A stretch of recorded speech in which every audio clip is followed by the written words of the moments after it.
Lepas 10 tahun, kenapa baru sekarang cakap mimpi jumpa Nabi? Dalam satu perkembangan menarik yang melibatkan pemimpin PAS, Abdul Hadi Awang, seorang ahli Majlis Kerja Tertinggi MKT UMNO, Muhammad Fuad Zakarshi, telah mengemukakan soalan kritikal tentang motif di sebalik pendedahan Hadi mengenai mimpi yang beliau alami bertemu Rasulullah. Puat mempertikaikan kenapa setelah 10 tahun baru kini Hadi berkongsi kisah tersebut dan apakah tujuan di sebalik pernyataan itu, terutama dalam usaha untuk menyatukan Sunni dan Syiah. Puat mencadangkan bahawa ada kemungkinan Hadi ingin mendapatkan lebih banyak sokongan dan pengaruh dalam kalangan pengikutnya dan menuntut penjelasan tentang langkah-langkah yang telah diambil untuk merealisasikan impian tersebut. Dalam nada yang sama, beliau juga mengingatkan Hadi agar tidak melupakan pentingnya menyatukan PAS dengan UMNO dan berhenti bermain politik, mencadangkan agar kedua-dua parti bergabung dalam satu kerajaan perpaduan. Sementara itu, Ketua Penerangan PAS Ahmad Fadli Syari mempertahankan Hadi dengan menyatakan bahawa cerita tersebut adalah urusan peribadi dan tiada siapa yang dipaksa untuk mempercayainya. Beliau menegaskan bahawa kepercayaan terhadap mimpi itu adalah pilihan individu. Dalam konteks ini, pengerusi jawatan kuasa Muzakarah Majlis Kebangsaan bagi Hal Ehwal Agama Islam MKI, Noh Gadut, menyatakan bahawa beliau memerlukan sedikit masa sebelum memberikan komen lebih lanjut tentang isu tersebut yang dianggapnya sebagai fitnah besar.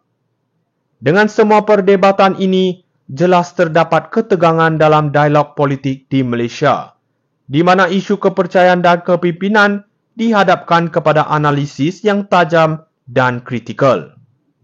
Lepas 10 tahun, kenapa baru sekarang cakap mimpi jumpa Nabi? Dalam satu perkembangan menarik yang melibatkan pemimpin PAS, Abdul Hadi Awang, seorang ahli Majlis Kerja Tertinggi MKT UMNO, Muhammad Fuad Zakarshi, telah mengemukakan soalan kritikal tentang motif di sebalik pendedahan Hadi mengenai mimpi yang beliau alami bertemu Rasulullah.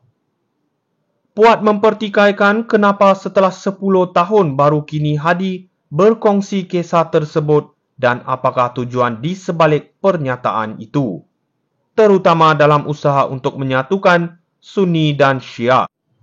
Puat mencadangkan bahawa ada kemungkinan Hadi ingin mendapatkan lebih banyak sokongan dan pengaruh dalam kalangan pengikutnya dan menuntut penjelasan tentang langkah-langkah yang telah diambil untuk merealisasikan impian tersebut. Dalam nada yang sama, beliau juga mengingatkan Hadi agar tidak melupakan pentingnya menyatukan PAS dengan UMNO dan berhenti bermain politik, mencadangkan agar kedua-dua parti bergabung dalam satu kerajaan perpaduan. Sementara itu, Ketua Penerangan PAS Ahmad Fadli Syari mempertahankan Hadi dengan menyatakan bahawa cerita tersebut adalah urusan peribadi dan tiada siapa yang dipaksa untuk mempercayainya. Beliau menegaskan bahawa kepercayaan terhadap mimpi itu adalah pilihan individu. Dalam konteks ini, pengerusi jawatan kuasa Muzakarah Majlis Kebangsaan bagi Hal Ehwal Agama Islam MKI, Noh Gadut, menyatakan bahawa beliau memerlukan sedikit masa sebelum memberikan komen lebih lanjut tentang isu tersebut yang dianggapnya sebagai fitnah besar. Dengan semua perdebatan ini, jelas terdapat ketegangan dalam dialog politik di Malaysia, di mana isu kepercayaan dan kepimpinan dihadapkan kepada analisis yang tajam dan kritikal. Lepas 10 tahun, kenapa baru sekarang cakap mimpi jumpa Nabi? Dalam satu perkembangan menarik yang melibatkan pemimpin PAS, Abdul Hadi Awang, seorang ahli Majlis Kerja Tertinggi MKT UMNO, Muhammad Fuad Zakarshi, telah mengemukakan soalan kritikal tentang motif di sebalik pendedahan Hadi mengenai mimpi yang beliau alami bertemu Rasulullah.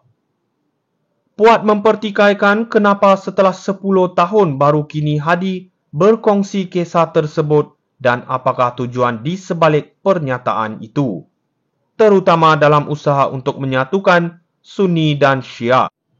Puat mencadangkan bahawa ada kemungkinan Hadi ingin mendapatkan lebih banyak sokongan dan pengaruh dalam kalangan pengikutnya dan menuntut penjelasan tentang langkah-langkah yang telah diambil untuk merealisasikan impian tersebut.